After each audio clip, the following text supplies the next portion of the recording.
चलिए 10th में आगे देखते हैं जो कल पढ़ लिए थे इमेज फॉर्मेशन इन कॉन्केव मिरर कैसे कहाँ बनता है वो देखते हैं।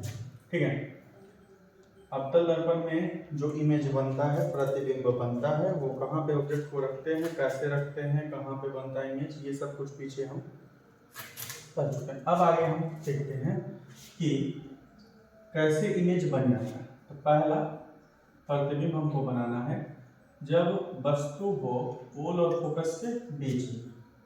चलिए,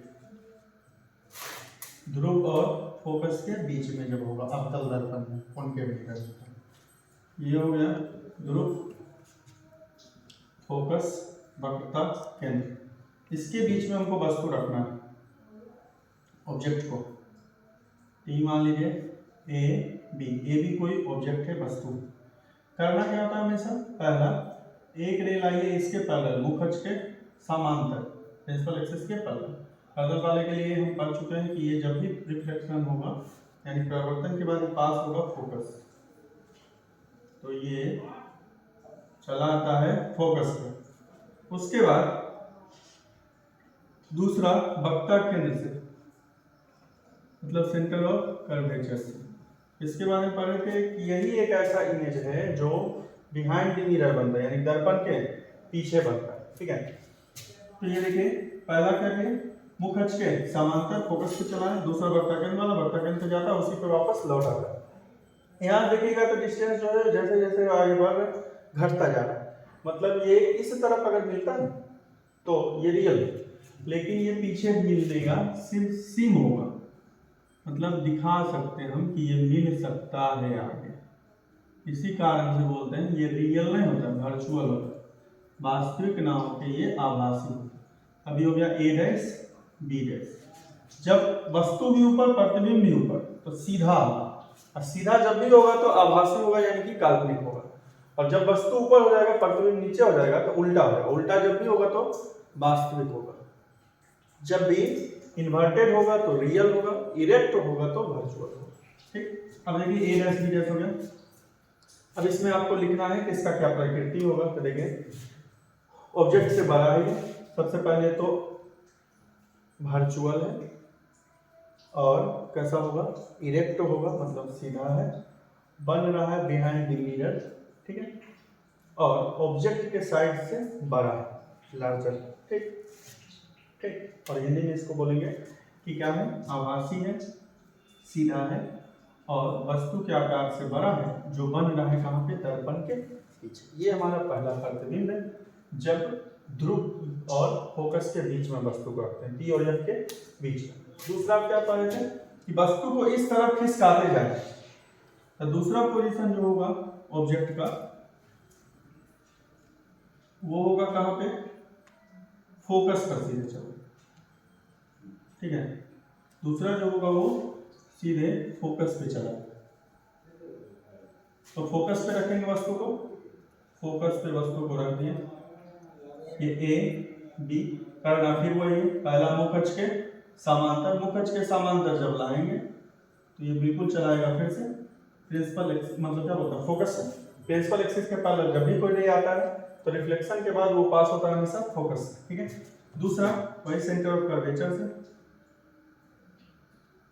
ये सेंटर ऑफ कर्वेचर वाला उसी पे जाएगा, उसी पे वापस लौट आएगा। पिछला जो था उसमें जा रहे थे, जैसे हम ऐसे बढ़ रहे थे तो डिस्टेंस घटता जाता, दूरी घटता जाता दोनों के बीच में, लेकिन यहाँ देखिएगा कि आपको दिख रहा होगा कि बिल्कुल पैरेलल चल रहा है, मतलब ये कहीं नहीं मिलेगा, और कहीं नहीं मिलेगा इसका मतलब है ये बनेगा कहाँ पे, इंफिनिटी पे, अनंत। यानी इमेज जो फॉर्म होगा वो अनंत पे होगा। अब ऑब्जेक्ट का साइज छोटा था, अनंत मतलब होगा, इंफिनिटी मतलब क्या होगा, बहुत बड़ा, यानी कि इनलार्ज होगा। ठीक, उसके बाद रियल होगा, इन्वर्टेड होगा, सिर्फ पहला ही वर्चुअल होता, बाकी पांचों रियल होता है। रियल जब भी होगा तो इन्वर्टेड होगा, वर्चुअल जब भी होगा तो इरेक्ट होगा, यानी वास्तविक होगा तो उल्टा होगा, आभासी होगा तो सीधा होगा। ठीक, इसका नेचर क्या हो जाएगा, रियल, इन्वर्टेड, लार्जर, या क्या बोलते हैं इनलार्ज, मतलब बहुत बड़ा, इनलार्ज होगा इमेज, और ये जो फॉर्म होगा इसका फॉर्मेशन होगा कहाँ पे, इन्फिनिटी। ठीक, अगला तीसरा, ये था किसका, दूसरा का जब ऑब्जेक्ट जो है यानी कि वस्तु जो है कहाँ पे फोकस पर है तब। तीसरा, अब अगला क्या हो जाएगा, फोकस और वक्ता केंद्र के बीच में, यानी कि between F and C, focus and centre of curvature.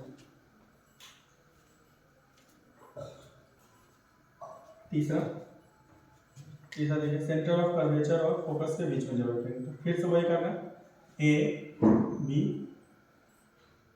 पहला मुख्य अक्ष के समांतर यानी parallel to principal axis, reflection के बाद जो है ये चला आएगा फिर से कहाँ पे, फोकस पे, यानी परावर्तन के बाद फिर फोकस पे चलाएगा। और दूसरा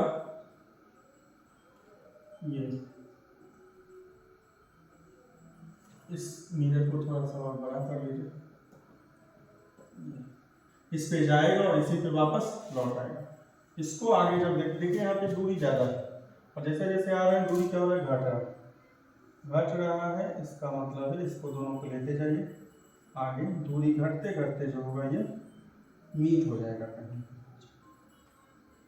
ठीक है। इधर सबको बोलते हैं इंफिनिटी, इधर सब हो गया, इसके बाद वाला ये इंफिनिटी और ये सी।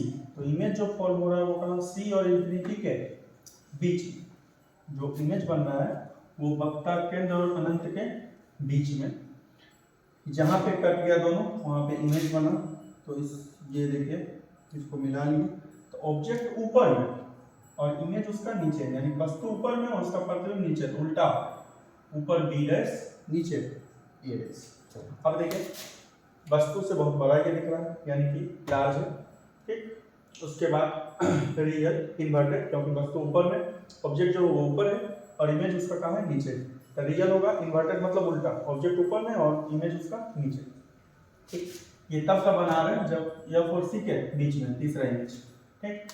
तो ये हो गया किसका, इसका नेचर क्या क्या लिखेंगे, वस्तु का जो प्रतिबिंब बन रहा है वो बन रहा है सी और अनंत के बीच में, वस्तु के आकार से बड़ा बन रहा है, वास्तविक है और कैसा है, उल्टा, ठीक। अगला बनाते हैं चौथा, जब सी पर, जब अगला करेंगे तो यहाँ पे था, अगला कहाँ चलाएगा, सी पे। तो अगला हो जाएगा जब ऑब्जेक्ट जो हो वो सी पर, यानी वस्तु जो हो वक्ता केंद्र पर। 4 नंबर कुल मिला के कल बताए, पीछे बता चुके, 4 नहीं 6 इमेज बनता है कौन के में, यानी कैपिटल दर्पण में कुल 6 इमेज बनता। अब रखते हैं सी पे, ये ए बी वस्तु, फिर सब में वही करना, पहला तो वही प्रिंसिपल एक्सिस के पैरेलल यानी मुख्य अक्ष के समांतर, फिर ये रिफ्लेक्ट होके चला गया कहाँ पे, फोकस, ठीक है। उसके बाद देखिए दूसरा, अभी तक हम क्या कर रहे थे, वक्ता केंद्र यानी सेंटर से कर रहे थे, तो ए के ऊपर से जा रहा था। अब देखिए यहाँ पे आप कहीं भी कोई लाइन लीजिएगा, ये संभव ही नहीं है कि ए के ऊपर से जाएगा, है ऐसा संभव।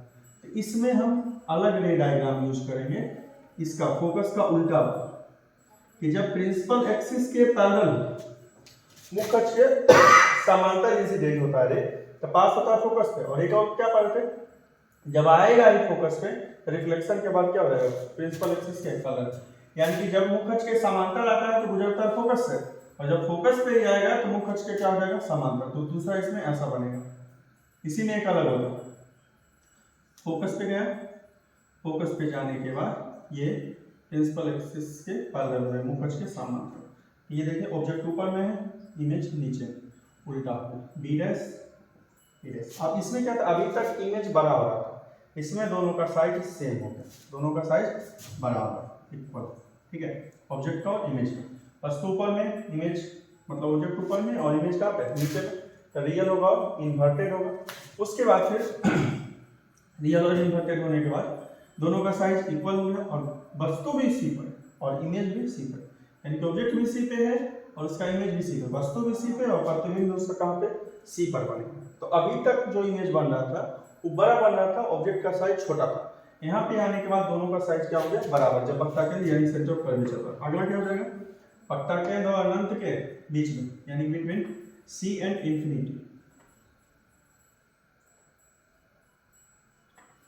ये 6 होता है, इसे बताएं आप कैसे ध्यान में रख सकते हैं एक साथ बिना इस तरह किए हुए। एक फिगर पे आप सारा इमेज याद रख सकते हैं कि कहाँ पे इमेज बनेगा, ठीक। अगला रखते हैं सी और इंफिनिटी के बीच में, ये ए बी, पहला प्रिंसिपल एक्सिस के मुखज के समांतर चलाया फोकस पे, और दूसरा वक्ता केंद्र इस पे जाएगा और इसी पे वापस लौट आएगा। इसमें ये उल्टा हो जाएगा, दोनों इंटरसेक्ट कर रहा है, प्रतिच्छेद कर रहा है, बी डैश ए डैश। अब देखिए वस्तु बाहर निकल गया और इमेज अंदर चला गया। पहले क्या हुआ था, वस्तु अंदर से बाहर की तरफ आ रहा था, इमेज इस तरफ अंदर की तरफ चला। अब वस्तु ही उससे बाहर हो गया और इमेज जो है वो अंदर चला, प्रतिबिंब अंदर चला गया। ठीक, तो अब देखिए इसमें यही बड़ा दिख रहा होगा, ये क्या है, छोटा, यानी कि बनेगा प्रतिबिंब जो होगा वो छोटा होगा, डिमिनिश्ड। ठीक है, या स्मॉल जिसको बोलते हैं, डिमिनिश्ड मतलब हो जाता है बहुत छोटा। ठीक, जो सबसे लास्ट वाला होता है ये स्मॉल होगा।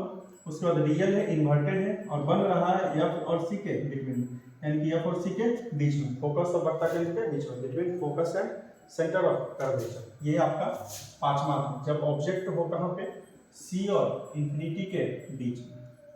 और सबसे लास्ट हो जाएगा छठा, जब ऑब्जेक्ट हो यानी कि वस्तु हो कहाँ पे, इंफिनिटी पर। इंफिनिटी का आपको बताया 2 नंबर वाला इमेज देखिए, जब भी इंफिनिटी पे कोई चीज होगा, चाहे वो वस्तु हो या प्रतिबिंब हो, यानी कि ऑब्जेक्ट हो या इमेज हो, वो आपको नहीं दिखेगा। 2 नंबर वाला फोकस वाला जो था उसमें देखिए जहाँ पे कट रहा है वो आपको मिल रहा है, वो सीधे क्या बना है, इंफिनिटी पे अनंत पे बन रहा है। तो उसी तरह ये इंफिनिटी पे जब बनेगा 6 नंबर वाला इमेज, इसमें वस्तु नहीं दिखेगा, ए भी नहीं दिखेगा। सीधे क्या करना आपको, एक लाइन ऊपर से समांतर यानी पैरेलल लाके लाइए फोकस पे, दूसरा लाइन नीचे से समांतर लाके लाइए कहाँ पे, फोकस पे। ये दोनों इस पॉइंट पे इंटरसेक्ट हो गया। इस पॉइंट पे जब इंटरसेक्ट हो गया तो देखिए ये इंफिनिटी पे था, मतलब आकार इसका क्या था, बहुत बड़ा था, और ये बन रहा है बिल्कुल पॉइंट के साइड का, यानी कि इसका जो इमेज का साइज है वो डिमिनिश्ड है, यानी कि अत्यंत छोटा। ठीक है, रियल है, इन्वर्टेड है, मतलब वास्तविक है और उल्टा है, और बन रहा है कहाँ पे, फोकस पे। तो ये हो गया कुल अवतल दर्पण का प्रतिबिंब, यानी कि इमेज फॉर्मेशन इन कॉनकेव मिरर। ठीक, आगे उत्तल का और उसके आगे अगले देखिए।